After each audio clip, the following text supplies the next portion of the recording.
Hello everyone, I am Professor Amit Solanki. Today we will discuss the power electronics subject topic, that is the turn-on methods of SCR or turn-on methods of thyristor. So these are the following methods which we will discuss one by one. When anode is positive with respect to cathode, a thyristor can be turned on by any of the 5 different methods. As you know that in case of VI characteristic of SCR, we have observed here when we provide the anode with respect to cathode, the thyristor will be turned on by first is forward voltage triggering, by gate triggering, by dV by dt triggering, by temperature or thermal triggering, and light triggering.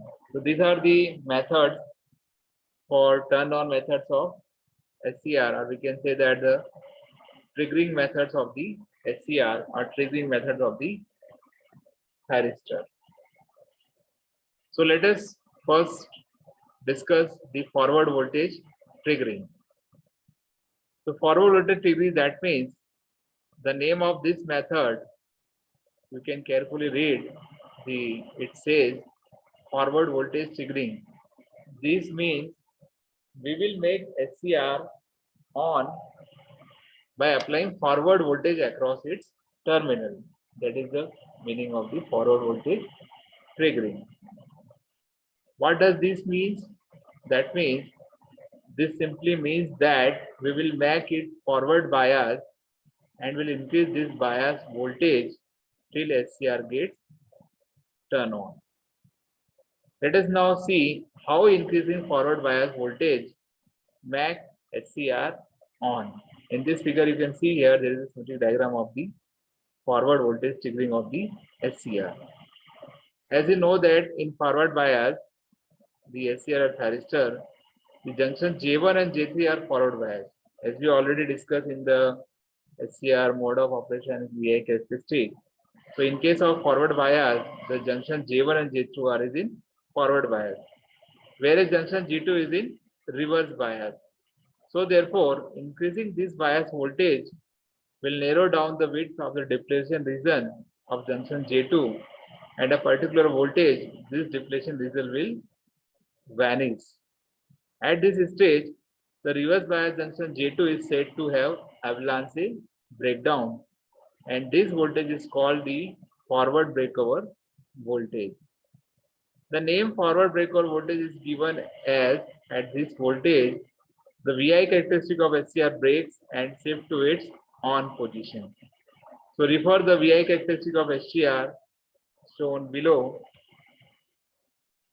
In that figure, you can see here the VI characteristic of SCR.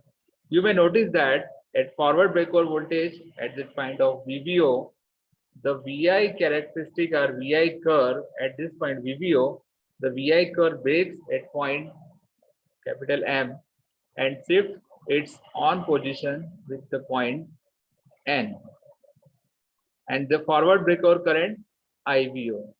This is the reason this critical voltage is called the forward breakover voltage.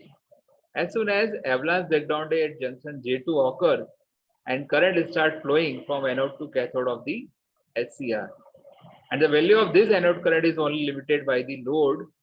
So therefore, SCR is now in its conduction mode, or we can say that in forward direction. That means from anode to cathode. So this is called the forward triggering method of the SCR turn on. Normally this method is not used to turn on the SCR because it may damage it. Generally the forward breakover voltage is less than the reverse breakdown voltage, and hence reverse breakdown voltage is considered as final volt rating while designing the SCR. It must also be noted that and bear in mind that once avalanche breakdown takes place at junction J2, the blocking capability of J2 is lost. So therefore, if anode voltage is reduced to below forward breakover voltage, the SCR will continue to conduct. The SCR can now be turned off by bringing its anode current below a certain value is called the holding current. So these are the all about the concept for the turn on method. First, that is the forward voltage triggering. Now we will discuss the second turn on method or triggering method, that is called the gate triggering. So in case of gate triggering, the gate triggering is the method in which positive gate current is flow in forward bias SCR to make it on. This is the basic concept of gate triggering. So gate triggering is in fact that the most reliable, simple and efficient way to turn on the SCR. This is a reliable method for turn on the SCR. In this method, positive gate voltage between gate and cathode terminals are applied in forward bias SCR, which establish gate current from gate terminal to cathode. This is the function of the gate triggering. And when positive gate current is applied, gate P layer is flooded with electrons from the cathode in N side. This is because the cathode N layer is heavily doped as compared to gate P layer. Since junction J1 and J3 are already forward biased and the injected electron in gate P layer may reach to junction J2 and hence reduces the width of the depletion layer. And this result is reduction of forward breakover voltage. In fact, the more the injected electrons in gate P layer, the more will be chance of the electrons reaching J2. This means that more the value of gate current, the more will be reduction in forward breakover voltage. So that the gate current and forward breakover voltage are inversely proportional.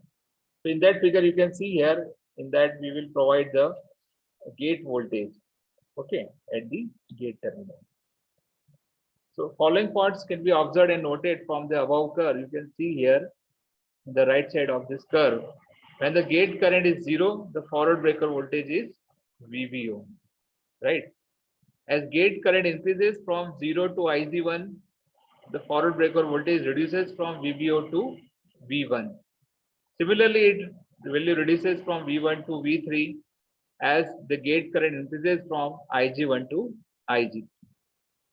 According to this figure, the SCR may turn on by applying gate current. It should be noted that SCR is turning on due to forward breakover voltage. So this voltage is reduced considerably due to positive gate current. So in that we can define the latching current. The latching current is defined as the minimum value of anode current, which must be attained during the turn on process of SCR to